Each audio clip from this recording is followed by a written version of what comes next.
नमस्कार, मैं हूं अनूप आकाश वर्मा। आप देख रहे हैं हमारी खास पेशकश चुनावी रथ। मतदाताओं की नब्ज टटोलने के लिए निकला खास चुनावी रथ पहुंच चुका है बहराइच और इस जिले में कुल 7 विधानसभा सीटें हैं, जिनमें से कांग्रेस, एसपी और बीजेपी के खाते में जहां 2-2 सीटें गईं, तो वहीं एक सीट पर बीएसपी के उम्मीदवार की भी जीत हुई। हमारे संवाददाता विद्यासागर ने बहराइच की सभी सीटों का जायजा लिया और ये जानने की कोशिश की कि स्थानीय विधायकों ने अपने कितने वादों को पूरा किया है और कितने वादे अधूरे रह गए हैं। लेकिन उससे पहले देखिए हमारी ये खास रिपोर्ट।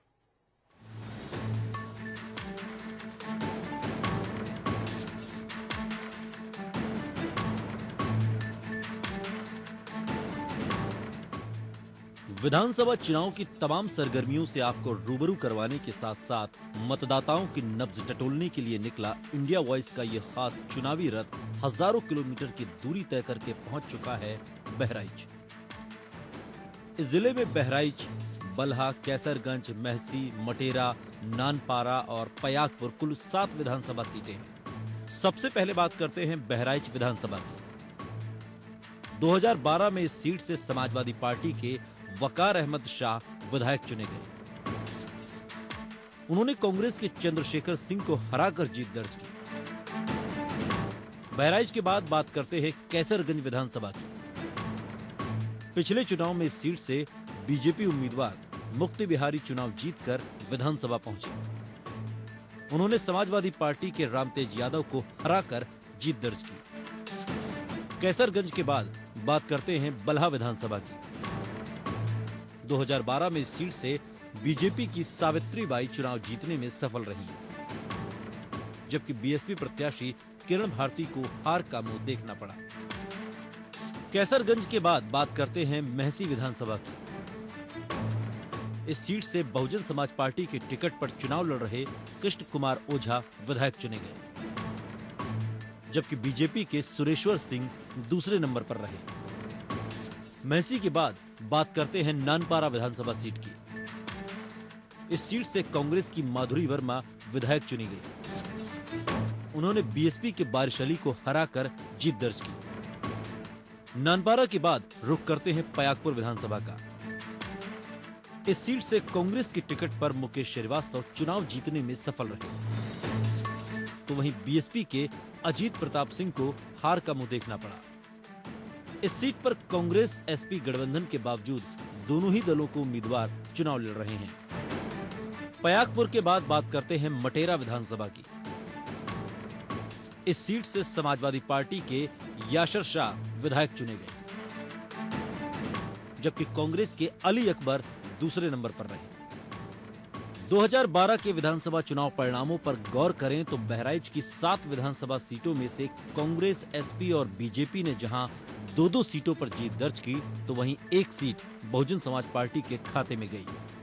इस बार के चुनाव में मतदाता एक बार फिर अपने सीटिंग विधायकों को मौका देंगे या फिर किसी दूसरे उम्मीदवार पर भरोसा जताएंगे, ये तो चुनाव के बाद ही पता चलेगा। लेकिन फिलहाल इतना जरूर कहा जा सकता है कि बहराइच में आज भी मूलभूत सुविधाओं का बुरा हाल है। चुनावी रथ से विद्यासागर की रिपोर्ट।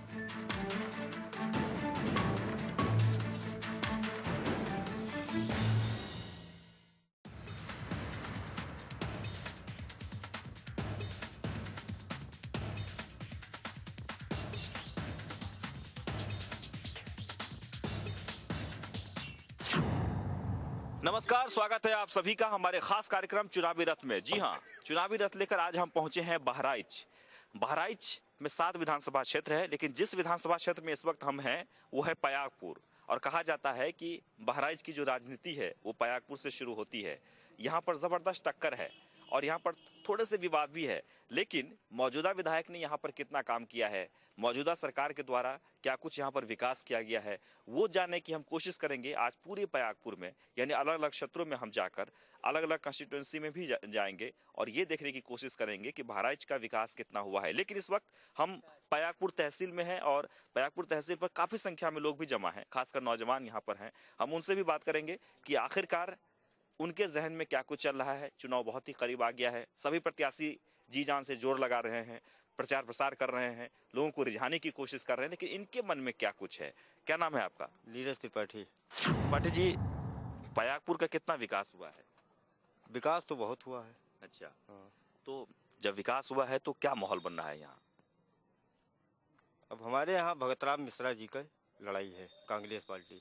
अच्छा, हाँ तो कांग्रेस की तो सरकार भी नहीं थी पिछली बार, जी। समाजवादी की सरकार थी, क्योंकि समाजवादी की सरकार ने यहाँ पर कुछ काम नहीं किया। जी किया है, कुछ तो किया है। अच्छा, जी। क्या काम किया है? सड़क वगैरह थोड़ा बहुत बनवाया है और लोगों का जल निगम या सड़क जो जिसका कार्य था वो उसको किया है।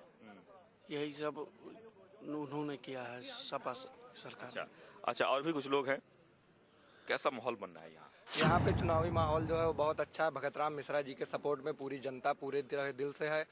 हो सकता है कि इस चुनावी संघर्ष में उन्हीं की टिकट यहाँ से, उन्हीं की सीट यहाँ से फाइनल हो। लेकिन जो दोनों पार्टी के जो कैंडिडेट हैं और ये अलायंस है, तो जनता का जो मिजाज है वो किस तरफ है? जनता का मिजाज इस समय तो पूर्ण बहुमत भगतराम मिश्रा जी को है। गठबंधन के बाद भी मुकेश जी ने अपना पर्चा दाखिल किया, उन्होंने वहाँ से सिंबल प्राप्त किया और चुनाव लड़ने की घोषणा की। नहीं, अभी जो मौजूदा विधायक हैं आपके, हम ये जानना चाहते हैं कि जो मौजूदा विधायक हैं वो, क्योंकि पार्टी में अलायंस तो हो गया है, ऊपर तो बहुत अच्छा चल रहा है, राहुल जी अखिलेश जी साथ साथ कर रहे हैं मीटिंग, और जहां भी ये विवाद था वो खत्म कर लिया गया, लेकिन फिर भी यहाँ पर दो कैंडिडेट हैं, तो क्या लग रहा है आप? कैंडिडेट दो तो है ही है यहाँ। दरअसल में पहले मिश्रा जी को टिकट मिल गया, भगतराम जी को, और ये पता चल रहा था कि नहीं यहाँ कांग्रेस लड़ेगी, तो उन्होंने पहले से अपना वो किया और सिंबल भी इनको प्राप्त हो गया। बाद में बताया जा रहा है कि नहीं, इनको पार्टी समर्थन नहीं कर रही है, लेकिन ये रूमर है, क्या सच्चाई है ऊपर से ये तो हम लोग नहीं जानते हैं, लेकिन फिलहाल कांग्रेस चल रही है। कांग्रेस चल रही है, लेकिन जो यहाँ के जो मौजूदा विधायक हैं उन्होंने पर्चा भरा है समाजवादी से, तो ये क्या उनके फेवर में लोग हैं या फिर जो नए कैंडिडेट हैं उनके फेवर में? क्या लोग पुराने चेहरे से उब रहे हैं? जी नहीं, जो लोग उनके फेवर में हैं वो तो खैर है ही हैं, और मिश्रा जी के फेवर में कुछ लोग भी जुड़े हुए हैं। अच्छा, लेकिन ये तो नुकसानदायक है ना, फिर तो वोट बैंक पर। जी हाँ, नुकसानदायक तो है ही है। हाँ, नुकसानदायक है। नुकसानदायक है जी। लेकिन हम ये जानना चाह रहे हैं कि लोगों के मिजाज में कैंडिडेट्स को लेकर, सरकार तो चलिए लखनऊ में जो बनेगी बनेगी, किसकी सरकार बनेगी अभी वो कहा नहीं जा सकता है, लोग इंतजार ही कर सकते हैं, उम्मीद कर सकते हैं, लेकिन जो आपके प्रत्याशी हैं उससे बहुत कुछ डिपेंड करता है कि क्षेत्र का विकास कैसे होगा, तो उस लिहाज से यहाँ पर क्या चल रहा है? भगतराम मिश्रा बहुत अच्छे प्रत्याशी हैं, जी। उनके क्षेत्र में ख्यात भी है। वो कोई बोर्ड लगाने का कार्य करते नहीं सपा की तरह से, वो जनता के हित का काम करेंगे और उनको सब लोग वोट करेंगे। अच्छा, लेकिन जो मौजूदा विधायक है, गठबंधन के बाद भी अगर ये दोनों खड़े रहते हैं मैदान में, तो क्या इसका नुकसान हो सकता है? नुकसान तो हो ही सकता है पार्टी का, लेकिन मिश्रा जी का जनाधार अच्छा है। क्यों बीजेपी का कोई लहर नहीं है यहाँ पर? नहीं, लहर है क्यों नहीं, लड़ेंगे सब, चौमुखी लड़ रहे हैं बहुत जबरदस्त। बीजेपी लेकिन बीजेपी क्यों लहर है? नहीं, मोदी के नाम पर लहर है। मोदी ने अभी तक क्या किया है? अब जो कुछ किया वो सब ठीक है, सबके लिए पब्लिक के रिझाव में है, लड़ रहे हैं लोग। मतलब यहाँ पर सभी जितने भी जो पार्टी है, सभी पार्टी में टक्कर है। टक्कर। बीएसपी के बारे में जानना चाहेंगे, बीएसपी का क्या वजूद है? बीएसपी यहाँ लड़ाई में नहीं है। लड़ाई में नहीं? जी नहीं। अच्छा, मतलब उनके जो कुछ फिक्स जो वोट बैंक है, जो वोटर्स हैं, वो भी नहीं है उनके साथ? जी नहीं, अब तो नहीं है। खैर, तो कुल मिलाकर आपने सुना कि यहाँ के जो लोग हैं वो यही कयास लगा रहे हैं कि एक टक्कर है। हालांकि पयागपुर विधानसभा में समाजवादी कांग्रेस के गठबंधन के बाद दोनों ही दल के जो कैंडिडेट हैं वो अभी भी मैदान में हैं, एक मौजूदा विधायक हैं और एक नए कैंडिडेट हैं, लेकिन लोगों का रुझान जो है वो देखने को मिलेगा कि आखिरकार ये किससे सिलेक्ट करते हैं। आगे बढ़ते हैं और देखते हैं वहां का हाल। और इस वक्त पयागपुर से कांग्रेस के प्रत्याशी भगतराम मिश्रा जी हमारे साथ हैं। जैसे कि हमने पहले भी आपको कहा है कि बहराइच की जो राजनीति है वो पयागपुर से शुरू होती है, और यहाँ पर ना थोड़ा सा विवाद है। विवाद इस बात को लेकर है कि कांग्रेस और समाजवादी में गठबंधन है, लेकिन प्रत्याशी दोनों के हैं। आखिर किसे वापस होना होगा, या फिर ये दोनों कैंडिडेट मैदान में उतरेंगे और फिर वोटर पर क्या असर होगा, वो हम जानने की कोशिश करेंगे। लेकिन इस वक्त प्रत्याशी भगतराम मिश्रा जी जो कि कांग्रेस से हैं, कांग्रेस ने इनको टिकट दिया है और काफी मजबूत दावेदार माने जा रहे हैं, क्योंकि काफी संख्या में लोग हम जहां भी जा रहे हैं इनके नाम ले रहे हैं। भगतराम मिश्रा जी, बहुत बहुत स्वागत है इंडिया वॉइस पर। जी।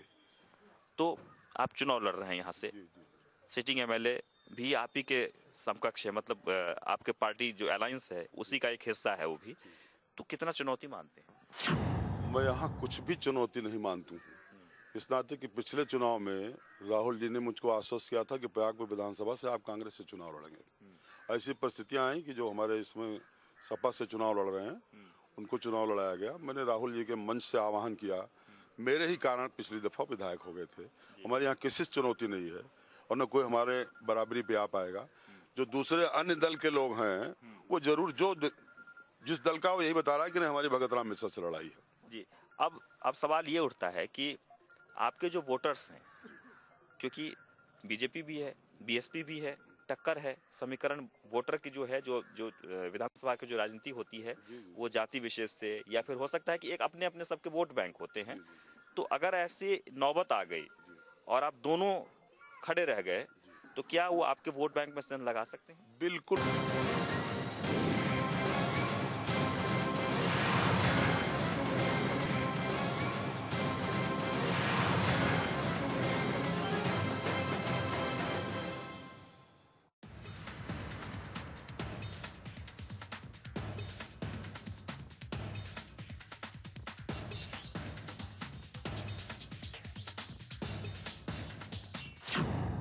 और अब हम चुनाव रथ लेकर पहुंचे हैं सुनगा गांव। जी हाँ, ये सुनगा प्रयागपुर विधानसभा क्षेत्र में पड़ता है, लेकिन यहाँ के गांव के जो लोग हैं वो काफी नाराज हैं इस बात को लेकर कि यहाँ पर विकास कोसों दूर है। सड़कें की स्थिति तो आप देख ही पा रहे हैं कि वहाँ पर सड़कें कैसे टूटी है। लेकिन अब चूंकि विधानसभा चुनाव करीब है तो लोगों के मन में एक उत्साह है, उमंग है नए प्रत्याशी को लेकर, या फिर उसी विधायक से क्या उम्मीदें हैं हम जानने की कोशिश करेंगे। और सबसे अहम बात ये कि विकास को लेकर इस गांव में क्या माहौल है या चुनाव को लेकर लोग क्या सोचते हैं वो हम जानने की कोशिश करेंगे। क्या नाम है आपका? लालचंद यादव। लालचंद यादव जी, इस गांव में क्या माहौल है? माहौल यहाँ के बहुत स्थिति गड़बड़ है। सड़क देखा गया कि आप कैसे टूटी हुई रोडें हैं और गांव में है ना खड़ंजा है ना जो है नाली है। अभी सर जब बरसात होता है तो रास्ता निकलना जो है बहुत बड़ी समस्या हो जाती है।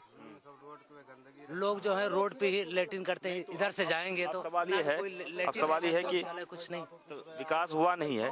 तो अब ये बताइए कि चुनाव का समय आ गया है, सभी लोग यहाँ आ रहे होंगे, तो कैसा? विकास का नाम तो जीरो है सर। तो अब वोट तो करेंगे ना? तो जी वोट तो करना पड़ेगा। तो क्या कैसा माहौल है? कौन सा प्रत्याशी मजबूत नजर आ रहे हैं? मजबूत तो मुशर्रफ साहब आ रहे हैं। अच्छा जी। नहीं तो मुशर्रफ सर में ऐसा क्या है जो आप लोगों के मन में? वो नए प्रतिद्वंदी है ना, अभी तक सबको देखा गया, कुछ कर नहीं पाए। अच्छा, यानी वो नए हैं, मैदान में नए आए हैं, इसलिए लोगों के जहन में है कि एक बार उनको मौका दिया जाए। और भी हमारे साथ कुछ लोग हैं, हम उनसे भी जानने की कोशिश करेंगे। आप बताओ। हाँ बस यही बात है, कोई चीज का सुविधा यहाँ नहीं पे है। तो अभी तक जितने भी विधायक बने हैं उन्होंने कोई काम नहीं किया है। हाँ कोई काम नहीं किया है मतलब। तो अब जब कोई काम नहीं किया है तो आप लोग निराश हैं, तो अब ये चाहते हैं कि हम नए जो प्रत्याशी हैं उन्हें मौका दें। मौका दिया साहब। ये कह रहे हैं कि चुनाव में क्या मन में चल रहा है, किसे बनाएंगे विधायक? अब विधायक या हमारे भाई हैं सब नहीं करे, हल सब है। ठीक है, आप बताइए आपके मन में क्या चल रहा है, क्या कैसी सरकार चाहते हैं? जी अभी तो हमारा गांव ऐसा कोई है नहीं, सड़क वड़क कोई कायदे से काम हो तो उतना ही है, गरीबों की कोई मदद नहीं हो रहा है। अभी हम लोग सोच रहे हैं किसको क्या वोट दिया जाए, क्या किया जाए। मन दौड़ता है हर पार्टी पे, किस पे कहाँ चला जाए, अभी सोचेंगे इसके बारे में। यानी अभी लोग जो है वो सोच रहे हैं, अभी निर्णय कुछ नहीं लिया है किसी ने कि जो यहाँ आपको कुछ फायदा मिलता है सरकार की तरफ से? कुछ हमें भैया नहीं मिला था, सरकार मिला था। अच्छा, कुछ नहीं मिलता है, कोई योजनाओं का कोई लाभ नहीं। तो अब जब चुनाव है तो चुनाव में क्या मन बना रहे हैं, कैसा विधायक चाहिए, कैसे नेता चाहिए आपको? नेता चाहिए और का भैया। तो कौन है अच्छा, कौन वाला बढ़िया करे धरे गांव दे लिए और का? अच्छा, तो कौन अच्छा है? दिए लिए बनावे चुनाव और का सब चीज। तो कुल मिलाकर सबके मन में यही है कि कोई अच्छा आदमी आए जो मेहनत करे। चुनाव है, पता है ना? हाँ पता है। अच्छा, तो कोई योजनाओं का लाभ मिला, कोई फायदा मिलता है सरकार की तरफ? अभी तो कुछ नहीं। घर वर बना आप लोगों का? कुछ नहीं। और ये सड़कें भी टूटी है, सड़क वड़क जो घर से निकलते हैं पानी लग जाता है, क्या होता है? हाँ।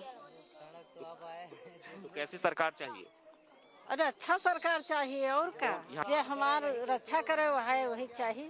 तो जो रक्षा करे, कुल मिलाकर सबके जहन में यही है कि आखिरकार हम यही कोशिश करते हैं कि हमारे साथ जो लोग अच्छा बर्ताव करे, इस क्षेत्र का जो विकास करे, वही हमें चाहिए। लेकिन फिलहाल वो कौन होगा ये अभी सस्पेंस है। आगे बढ़ते हैं। और इस वक्त हमारे साथ हैं पयागपुर के विधायक और मौजूदा प्रत्याशी भी मुकेश श्रीवास्तव जी, समाजवादी पार्टी से चुनाव लड़ रहे हैं। लेकिन यहाँ पर दिक्कत ये आ गई है कि समाजवादी और कांग्रेस के अलायंस के बाद भी दोनों कैंडिडेट मैदान में हैं। हम उनसे जानना चाहेंगे कि आखिरकार उनके लिए ये जो समस्याएं खड़ी हो गई है वो कितनी बड़ी चुनौती है। मुकेश जी, बहुत बहुत स्वागत है इंडिया वॉइस। सर्वप्रथम आप सभी लोगों को बहुत बहुत धन्यवाद। माननीय राष्ट्रीय अध्यक्ष, उत्तर प्रदेश के ओजस्वी तेजस्वी ऊर्जावान मुख्यमंत्री श्री अखिलेश यादव जी के नेतृत्व में पार्टी के तरफ से मैं घोषित प्रत्याशी हूं। साइकिल चुनाव निशान को लेकर मैं जनता के बीच में मैदान में हूं।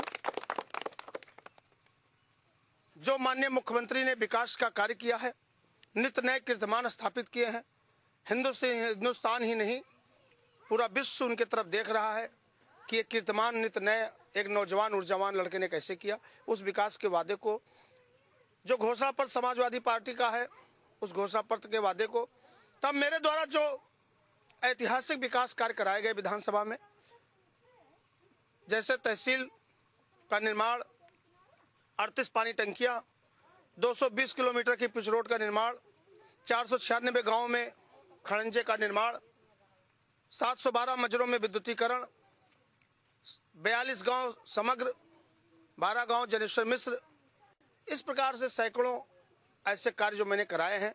और इसके अलावा 100% जो मैं जनता के बीच उपलब्ध रहा हूं, आज उसी सभी को लेकर मैं जनता के बीच में मैदान में हूं। लेकिन पयागपुर की जहां तक बात कर लीजिए, आप यहां से विधायक हैं। कुछ लोग जो अभी हम आ रहे थे, रास्ते में मेरी बातचीत हो रही थी, मैं क्योंकि अलग अलग क्षेत्र में मैं जाता हूं, तो लोगों की नाराजगी ये है कि यहाँ पर विकास नहीं हुआ। आपने बातें तो बहुत सारी कही है, विकास के गिनाए भी हैं आपके, हमने ये किया, लेकिन वो नजर नहीं आ रहा है। आप चारों तरफ से घूम लीजिए, 1 किलोमीटर नहीं चलेंगे, मेरा बोर्ड लगा मिलेगा। चारों तरफ से चले जाइए, विकास का खुद ही आप अभी इस पिच रोड से आए होंगे। पिच रोड मैंने बनवाई, सीधा यहाँ से धनुई से लगाकर और गिलौला ये रोड निकलवा दिया। इस पे गड्ढे का पूरा गड्ढे में तब्दील थी। 25 सालों से इस रोड को किसी ने, बिलरवा से धनुई रोड को किसी ने बनवाया था, मैंने इसको गिलौला तक रोड बनवा दिया मैंने। यही नहीं,